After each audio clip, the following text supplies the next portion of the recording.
The courthouse garage was quiet, the kind of silence that hums before judgment.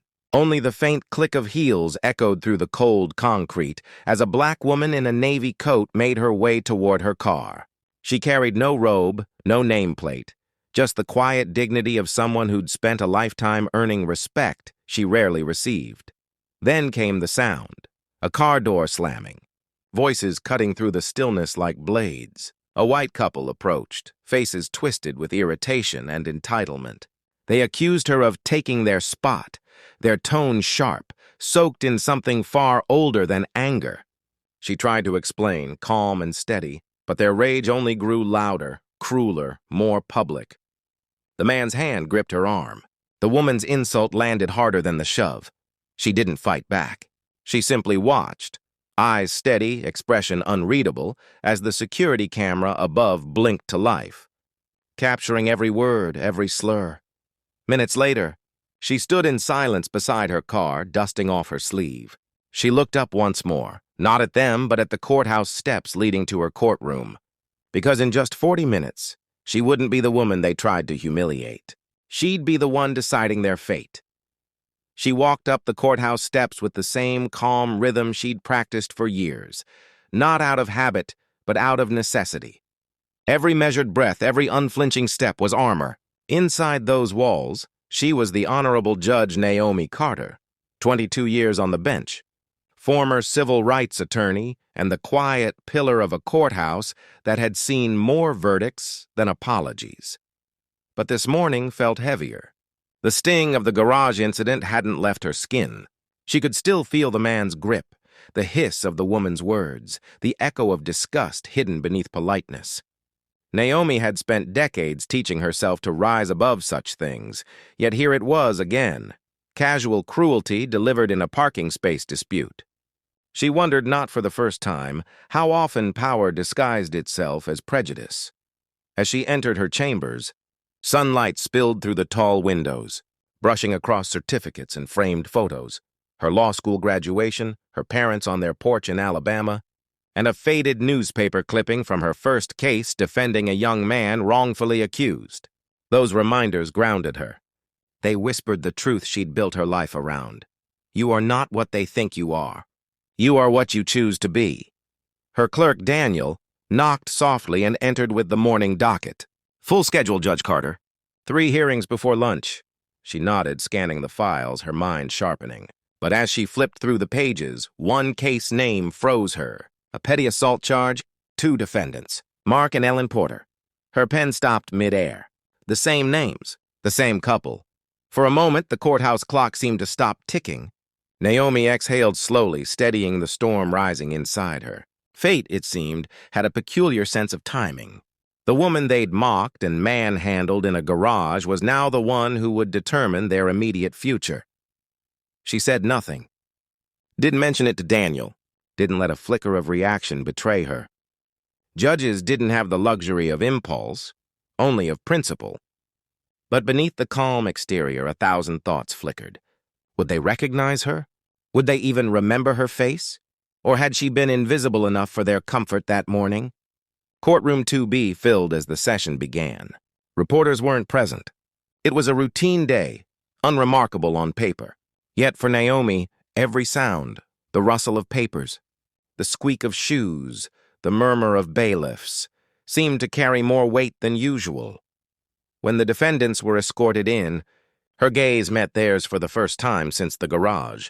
The recognition didn't come immediately. Mark Porter's arrogance faltered only when she lifted her gavel and spoke the standard words. Court is now in session, the Honorable Judge Naomi Carter presiding. The color drained from Ellen's face.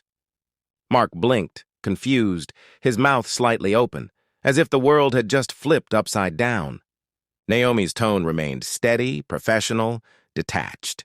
But her presence alone dismantled the illusion of superiority they'd carried like armor. As testimonies began, she listened, really listened. The case wasn't about her. It was about justice. Yet the irony of life had never felt sharper. She watched them fidget, shifting blame, their voices suddenly small and uncertain. She maintained neutrality. Years of training made it effortless. But inside, she observed something fascinating. The moment prejudice met consequence, arrogance turned into apology. During recess, she sat in her chambers, hands folded, eyes distant. Her assistant asked if she wanted coffee. She declined. Instead, she looked out the window at the same parking lot that had become the morning's battlefield. She thought of her parents again, her father, who once said, "Child, the world will try to measure you with broken rulers. Don't ever let them define your height." Naomi smiled faintly. She hadn't realized until now how much that lesson had shaped her. The robe she wore wasn't a shield. It was a reminder. A reminder that dignity isn't granted. It's maintained.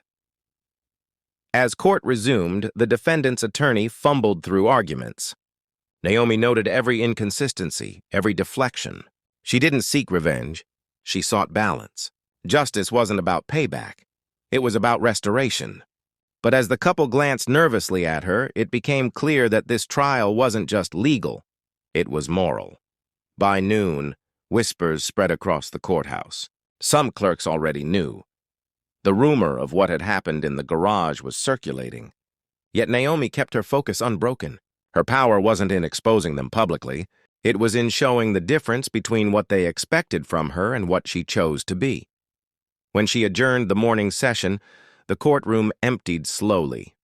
The couple avoided eye contact as they left, their earlier confidence replaced by uneasy silence. Naomi gathered her papers, removed her glasses, and allowed herself one long breath. Tomorrow, she would deliver the verdict. But tonight, she'd go home and reflect, not on anger, but on grace. Because the true strength of power isn't how loud it can speak, but how quietly it can stand. The evening rain began before she reached home, turning the city into a haze of silver reflections. Naomi drove in silence, windshield wipers marking time like a slow metronome. The courthouse lights faded in the rearview mirror, but the day clung to her, every stare, every word from that garage replaying in fragments. Inside her apartment, the quiet was both comfort and confrontation. Books lined the walls, photos of her late husband and daughter on the mantel. She poured a cup of tea, letting the steam fog the glass window before her. From that fog, the morning's scene rose again. Mark's smirk, Ellen's sneer, the way they had looked at her as though she were trespassing in her own space. For years, Naomi had sentenced men who wore hatred like a badge. But this felt different, personal, unfiltered. It wasn't a criminal act of passion. It was the quiet venom of prejudice, ordinary and daily. That, she thought, was the most dangerous kind. On the coffee table lay tomorrow's case file. She opened it slowly, flipping through statements, police reports, and witness notes. The evidence was damning. Surveillance footage, corroborating testimony from a parking attendant, and the couple's weak attempt to justify their aggression as misunderstanding. Yet beneath the ink and legal jargon, Naomi saw something deeper, a snapshot of how arrogance collapses when truth demands a mirror. Her phone buzzed. A message from Daniel. "Judge, just FYI, the press caught wind of the garage incident. Someone leaked the security clip. It's spreading fast." Naomi closed her eyes. She could already imagine the headlines. "Judge victim of racial assault, presides over her attacker's case." The media storm would twist it, chew it, sell it. And through it all, she'd still have to stay composed, because justice couldn't afford to look emotional. She turned off her phone and returned to the window. Across the street, city lights shimmered on wet pavement. She remembered her mother's voice. "Baby, you don't win by shouting louder. You win by standing taller." That night, she didn't sleep much. By morning, the courthouse steps buzzed with quiet curiosity. Staff whispered. Bailiffs avoided eye contact. Cameras hovered near the entrance like vultures. Yet when Naomi entered through the side door, her face was unreadable. Her robe hung perfectly pressed. Her steps carried no hesitation.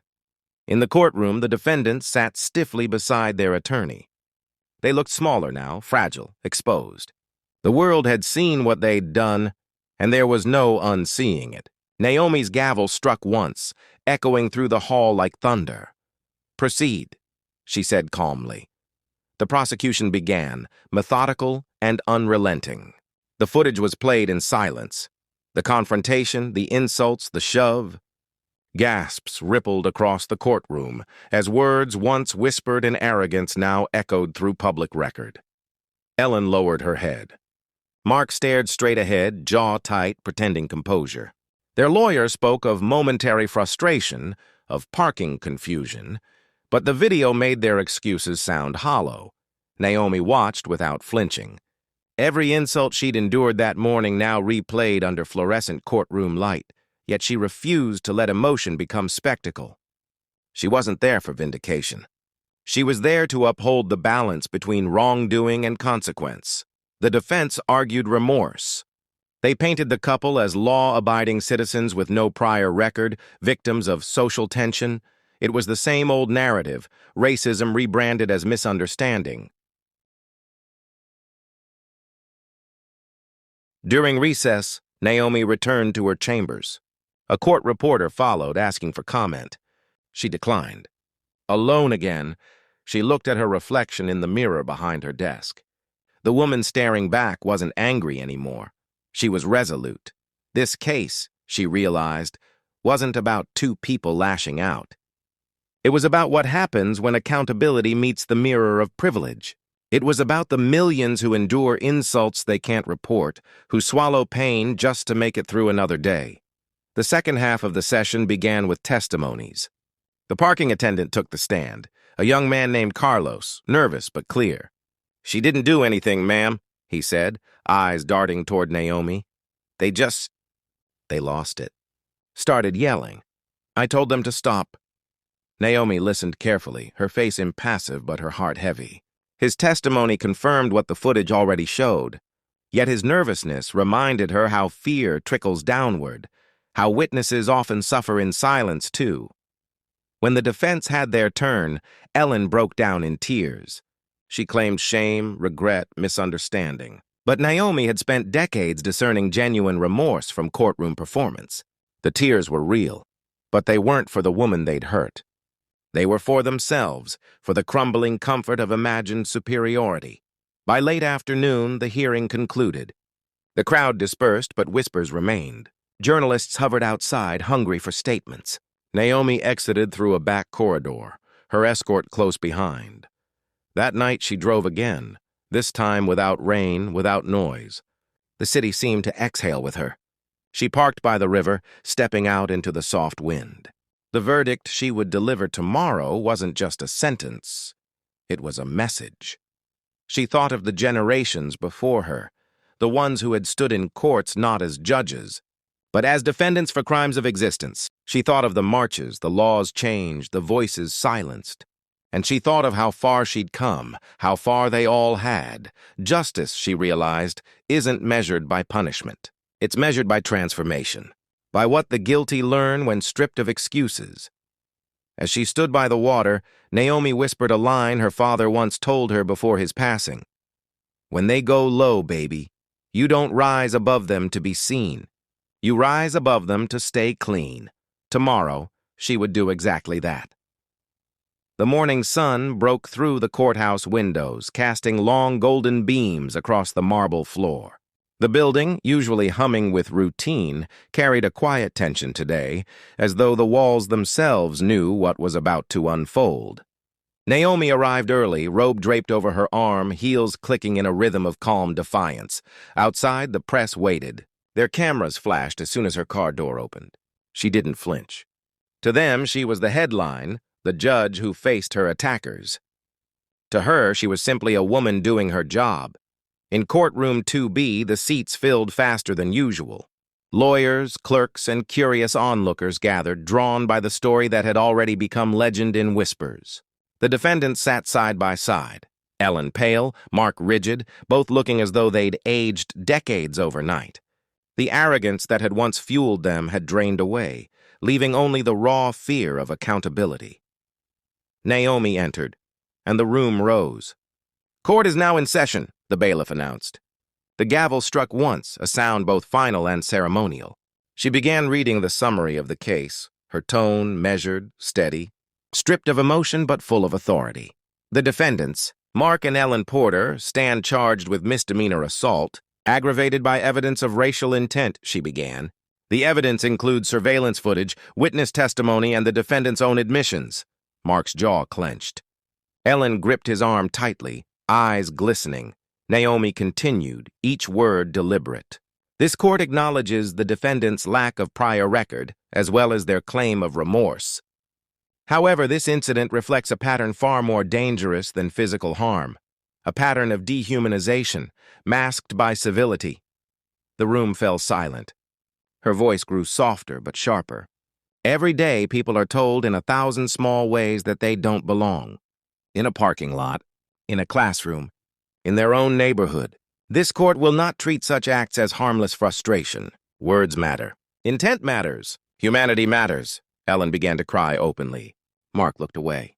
Naomi's gaze never faltered. The law exists not only to punish, she said, but to teach. She paused, long enough for the weight of the silence to settle. The courtroom seemed to hold its breath.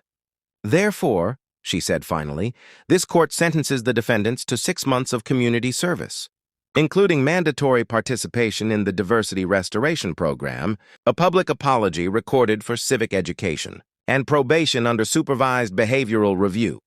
Gasps rippled across the room. Some expected harsher punishment, others leniency. Naomi leaned forward slightly, her voice lower now. This court also requires that both defendants spend 100 hours volunteering at the City Legal Aid Center, where they will assist individuals facing discrimination claims. You will learn the weight of what you tried to diminish. Mark opened his mouth as if to object, but Naomi's gaze met his, calm, unwavering. It wasn't anger, it was truth. This isn't revenge, she continued. This is reflection. The kind you can't buy, evade, or silence. When the gavel fell for the final time, the sound echoed like a closing door. The case was over. The courtroom sat still, struck by the quiet power of what had just happened. Naomi gathered her papers, thanked the bailiff, and rose. As she stepped down from the bench, Ellen whispered something faintly audible. I'm sorry. It wasn't dramatic. It wasn't rehearsed. It was small, shaky, human. Naomi didn't respond with words. She simply nodded once, acknowledgement, not absolution. Outside the courthouse, the crowd erupted in questions. Microphones were thrust forward. Cameras followed every movement. Judge Carter, what message do you hope this verdict sends? Someone shouted. Naomi stopped briefly at the steps, the sun glowing behind her. That justice, she said evenly, isn't about humiliation. It's about awakening. Then she walked away, down the same steps she had climbed the morning before, each stride lighter than the last. Inside the courtroom, the couple sat frozen. Reporters lingered, scribbling notes. The verdict had not destroyed them. It had demanded something more difficult. Change. Later that afternoon, when Naomi returned to her chambers, a folded note awaited her on her desk. No name, just 4 words written in uneven handwriting. Thank you for seeing us. She read it once, then tucked it inside her planner. Perhaps it was from Ellen, perhaps not, but it didn't matter. What mattered was the ripple, the moment when hate confronted by grace began to lose its voice. She sat for a while, letting the quiet return. The courthouse clock ticked softly behind her. She looked out the window again at the same parking lot where it all began. The asphalt now washed clean by yesterday's rain, and for the first time in a long while, Naomi allowed herself to breathe without armor. The courthouse emptied slowly that evening. Naomi sat alone in her office, the sound of footsteps fading down the hall until only the hum of fluorescent lights remained. She leaned back in her chair, eyes fixed on the fading skyline outside. The sun was setting, painting streaks of amber across the city she had served for more than 2 decades. For the first time in years, she felt something unfamiliar. Not victory, not pride, but stillness. The kind that follows a storm finally spent. She opened the note again. The small, unsteady handwriting. Thank you for seeing us. It rested in her palm like a fragment of something fragile yet sincere. Maybe it was Ellen. Maybe Mark. Maybe someone in the courtroom who saw, for once, the difference between vengeance and justice. Naomi folded the note carefully and slipped it into the back pocket of her robe, not as a trophy, but as a reminder that even the smallest reflection could start a change. Later that night, she drove home through quiet streets. The city lights blurred past, but this time she didn't replay the insults or the fear. She thought instead of every person who had ever been diminished by ignorance, every child told they didn't belong, every voice dismissed before it could rise. She parked outside her apartment and sat for a long moment. Engine off, listening to the tick of cooling metal. She thought of her father's words once more. You can't change what's in their hearts, baby, but you can make them look at what's in the mirror. That was what this case had become. A mirror, not just for them, for everyone watching. The following week, the story spread nationwide. News outlets ran the headline with 1,000 variations. Racist couple sentenced by black judge they assaulted. Some called her ruling too soft, others too symbolic. But none could deny its impact. In interviews, law professors praised her restraint. Activists debated whether grace was still enough. And quietly, thousands of comments flooded the courthouse's online page. Stories from people who'd lived through moments just like hers. One woman wrote, "For the first time, I didn't feel invisible." Another, "This reminded me that dignity is louder than hate." Naomi didn't respond to any of them. She didn't have to. Days turned into weeks. Life at the courthouse resumed its rhythm. Cases came and went, theft, fraud, domestic disputes. But every so often, Naomi would notice a shift. A juror's tone softening during deliberation, a defendant lowering their eyes in reflection rather than defiance. Small ripples spreading outward. One afternoon, Daniel entered with a hesitant smile. "Judge Carter," he said, "you might want to see this." He handed her a newspaper article. It showed Mark and Ellen Porter standing in front of a community center, speaking to a group of students about bias and responsibility.